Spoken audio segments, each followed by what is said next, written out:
But I love to visit you in the summertime, all right? I've got a lot of ground I want to cover this morning, far more really than we can effectively cover. So these presentations will be posted on the pastorproject.org website, and I'll reiterate that multiple times today. So don't worry about, if you want to take notes or whatever, don't worry about that. All of this will be posted on that Pastor Project website for you to avail yourselves of at any point in time. And if anybody needs a hard copy, let me know. I will be very happy to mail you one, okay? So later today, I'll spend some time talking about a lot about what we do relative to our businesses and all of that. But for right now, we want to dive right into what we call adaptive grazing. Now, Serge wanted today's session to be heavily oriented towards what can we do as farmers and ranchers to be highly effective at both regenerating the productivity of our soils and our farms, but also in being highly profitable.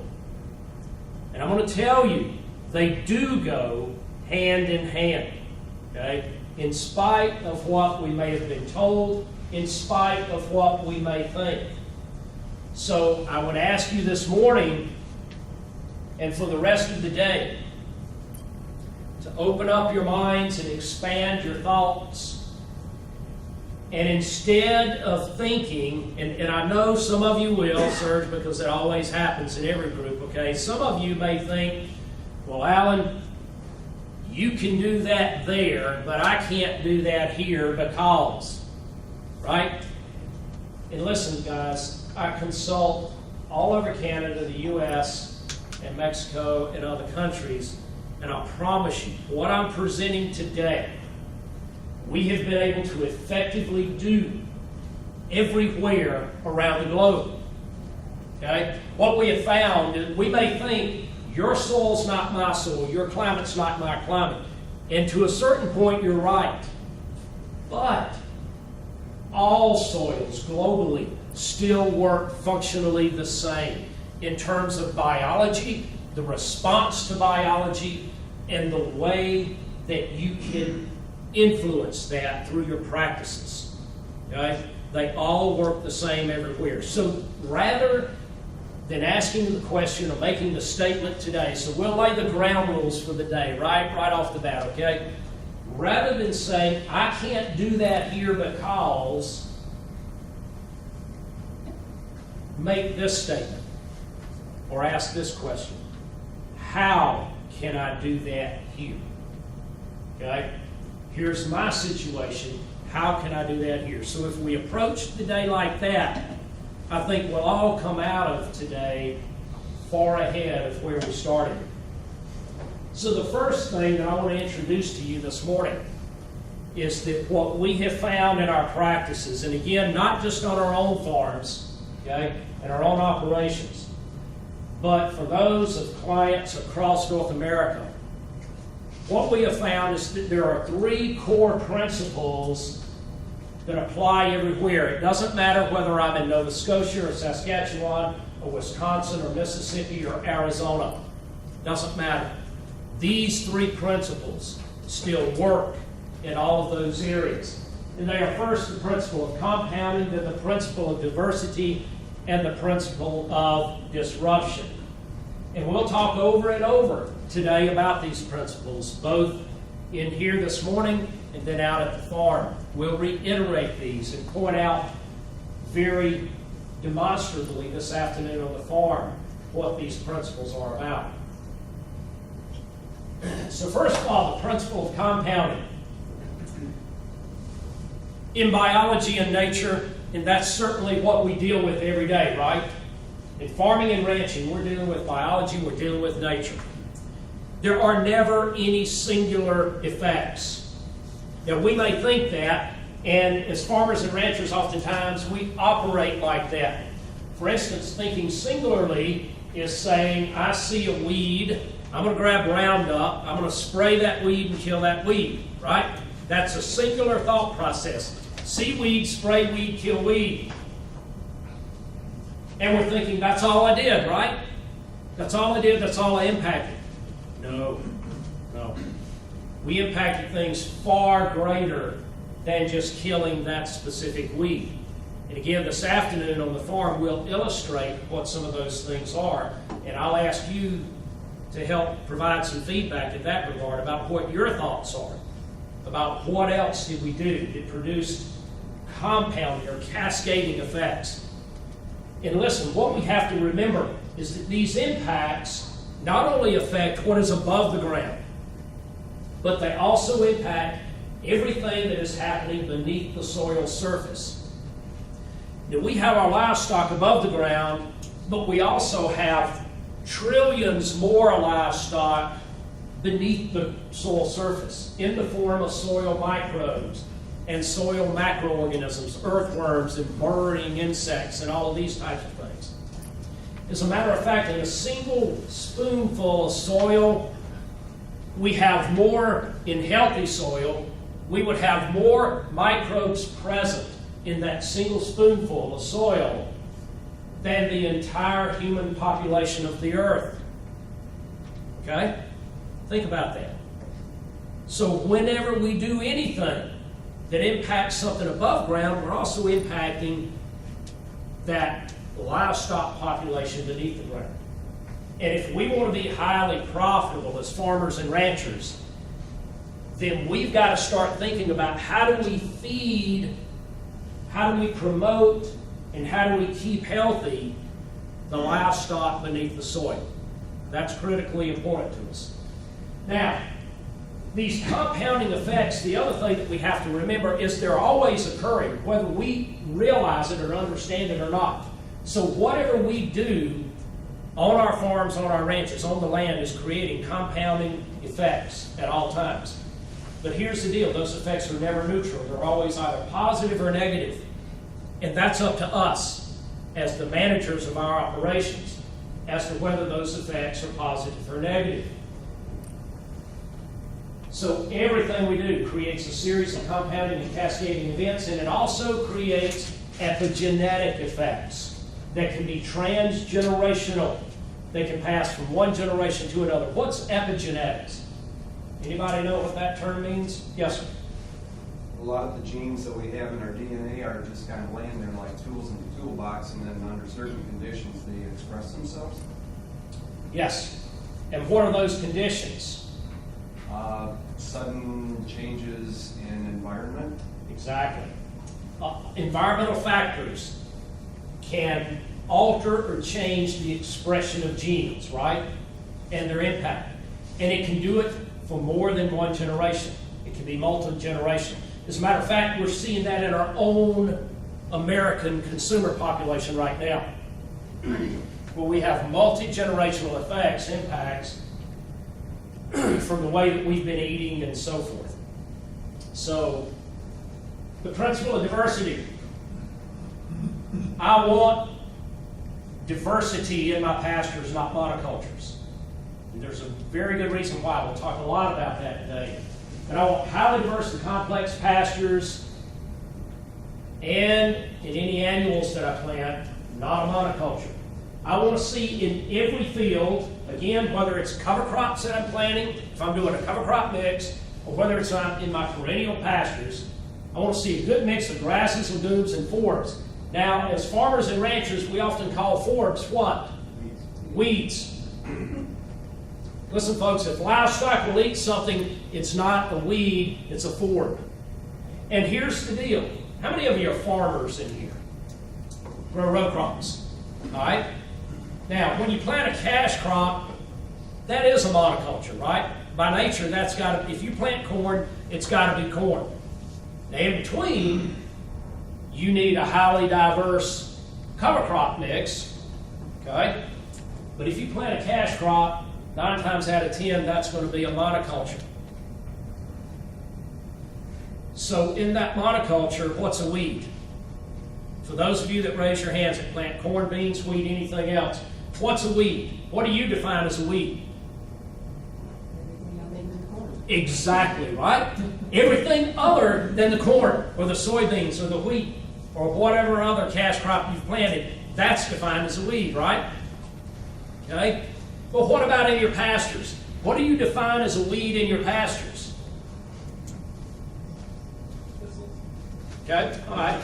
Yeah, you're welcome to name some. Thistles. Okay, mares.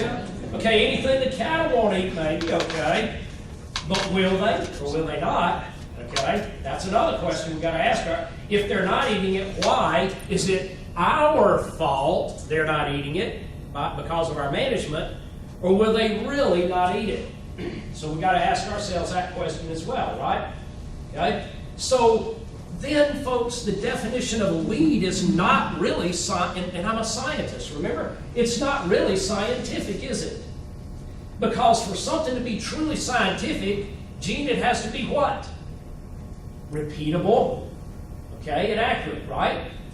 But if I define it as farmers and ranchers, and even as agricultural scientists, we define weeds differently depending on the situation and the crops we're growing. Is the definition of a weed really scientific? I'm going to submit to you, absolutely not. It's totally subjective, utterly subjective and opinionated. Okay? So a weed is really something in our own minds that we declare undesirable, growing somewhere, right? That's all a weed really is. All plants are there for a purpose. Even the thistles. Okay? Sorry, but yeah, they're all there for a purpose, right? They're trying to repair something that's wrong in the soil. There's a reason they're expressing themselves. And let me ask you this other question. How many of you have sprayed herbicides for years or even decades? Go ahead, it's all right. Okay? I'm not going to throw anything at you. So, okay, so in that regard, if you've done that, what weeds have you gotten rid of? What weeds have been eradicated? Are there now no more thistles in America? Is there now no more pigweed, ragweed, mare's tail, on and on and on and on, right? Don't we still have them all? Don't they still keep expressing themselves? Why? Because they're in the seed bank, and they always will be in the seed bank. Always. Okay? Right? They're going to be there. We can spray herbicides from now till kingdom come, and those weeds will still express themselves out of the seed bank. We're never going to get rid of them that way. Okay? And we're never going to truly control them that way. And in doing so, we're also creating a host of compounding and cascading effects that we got to determine are those positive or negative, right? Okay?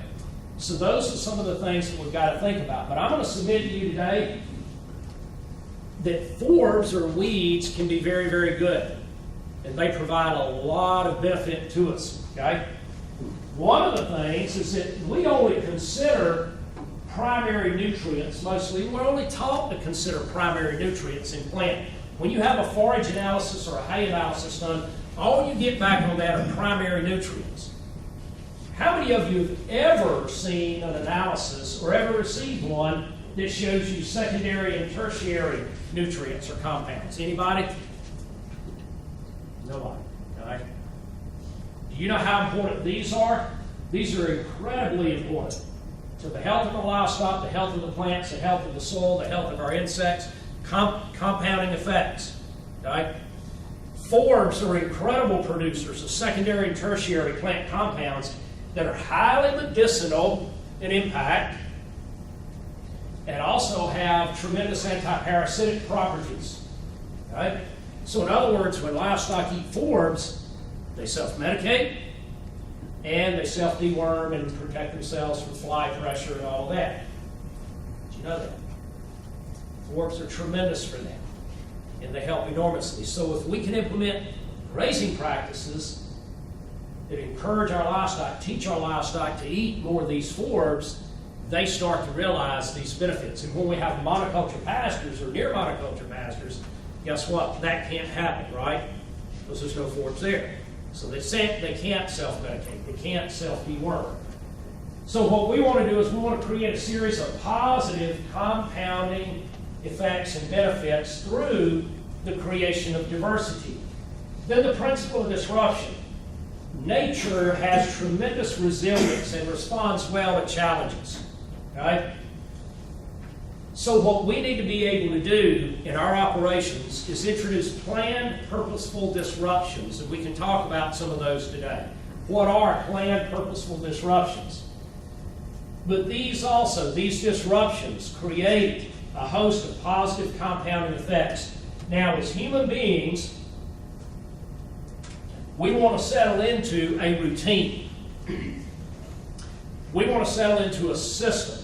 Right? Something that's prescribed so that we're doing the same thing the same way every day. Does nature do the same thing the same way every day? Does the weather do the same thing the same way every day? No. So why do we think we can implement practices on our farms and our ranches that are rigid routines and expect them to work year after year? They don't. That's why we're constantly trying a new routine, a new system, and then we hit a wall. And we can't figure out why we hit that wall and why we can't bust through it and why we can't make any more progress, right? It's because we're not introducing planned disruptions. Think about an athlete, okay? If you're going to be an elite athlete and compete at that level,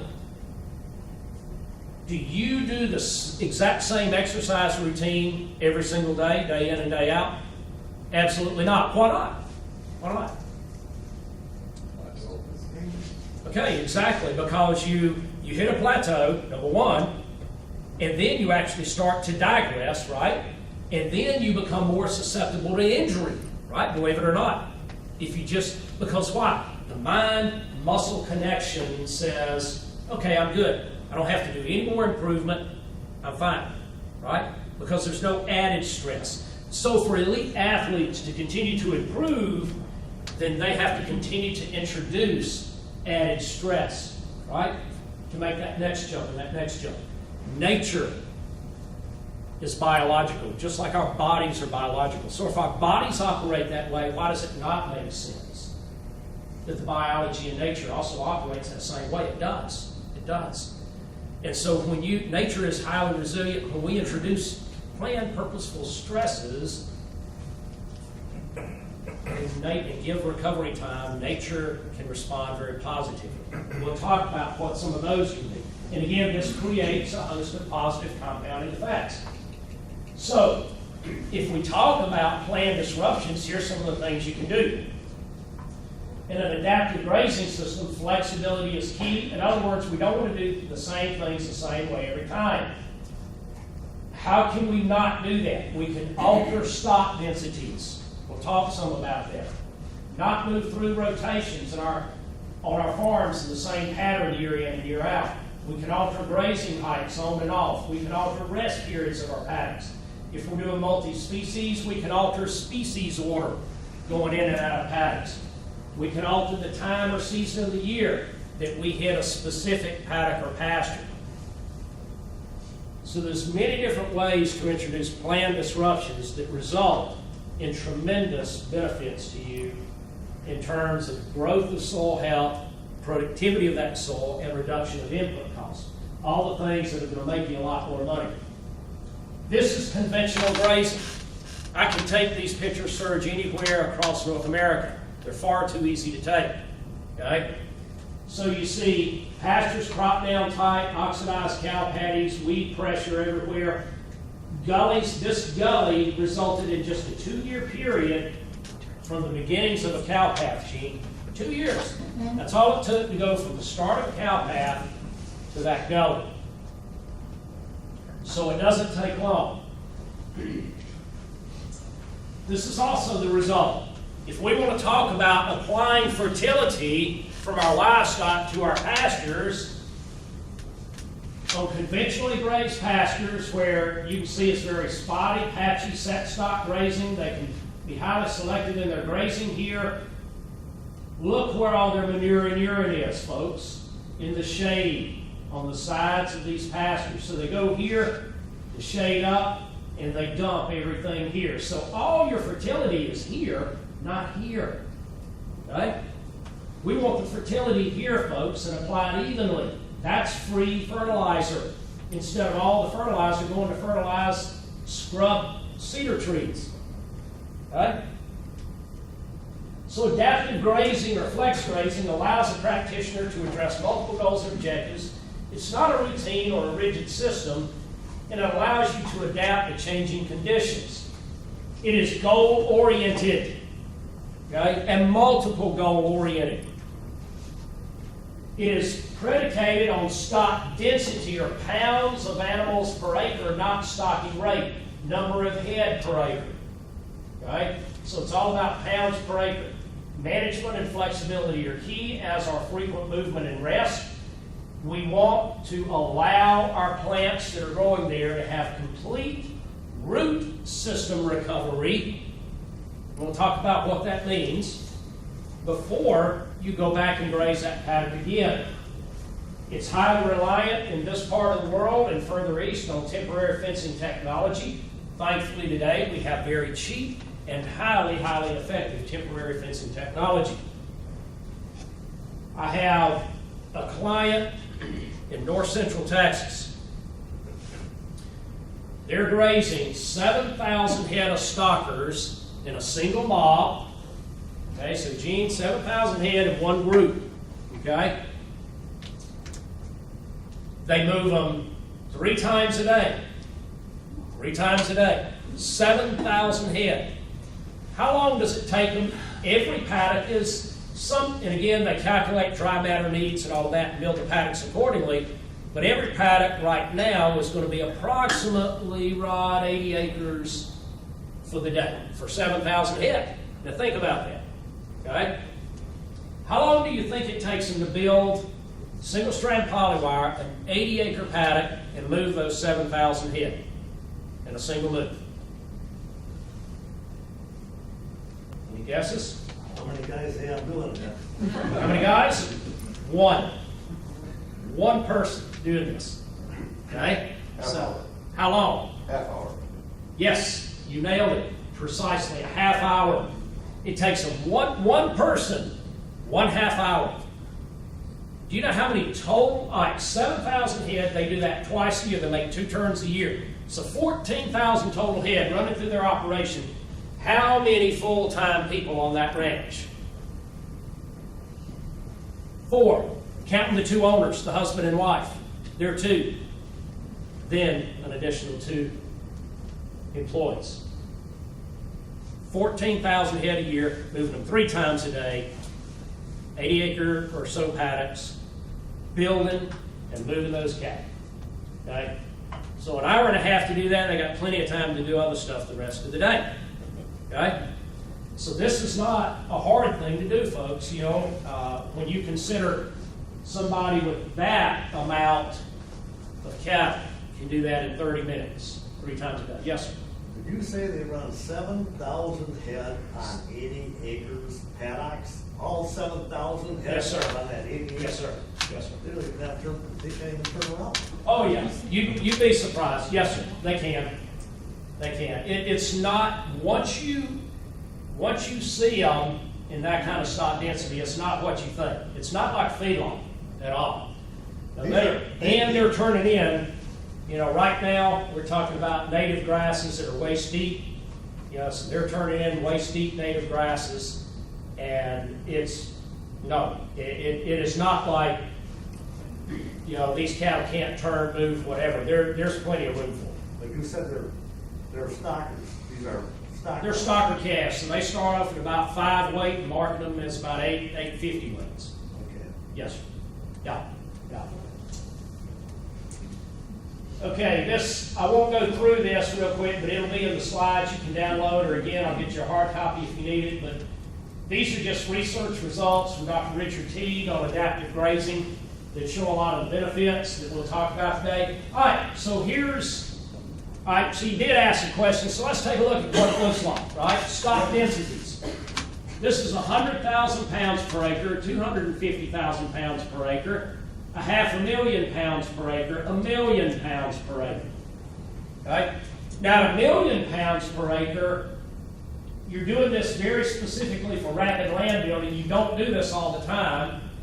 You just do it for very short periods of time for rapid land building, and you would have to move the cattle about every 20 minutes for 12 to 16 moves a day. Okay? But again, that's for very short periods of time, 2 to 3 or 4 days concentrated effort for rapid soil building, and then you relax back to a lower stock density. So for us and our clients, I do some of this every year, okay? None of this all of the time. Does that statement make sense? In other words, I constantly alter my stock densities. I rarely drop below 40,000 pounds per acre, but I'm anywhere from 40 to 1,000,000, and there's a reason for every one of those stock densities. There's a distinct reason for every one of those that I employ. Okay? What we're trying to do is simulate nature, biomimicry, ecomimicry. We're trying to nurture ecological memory.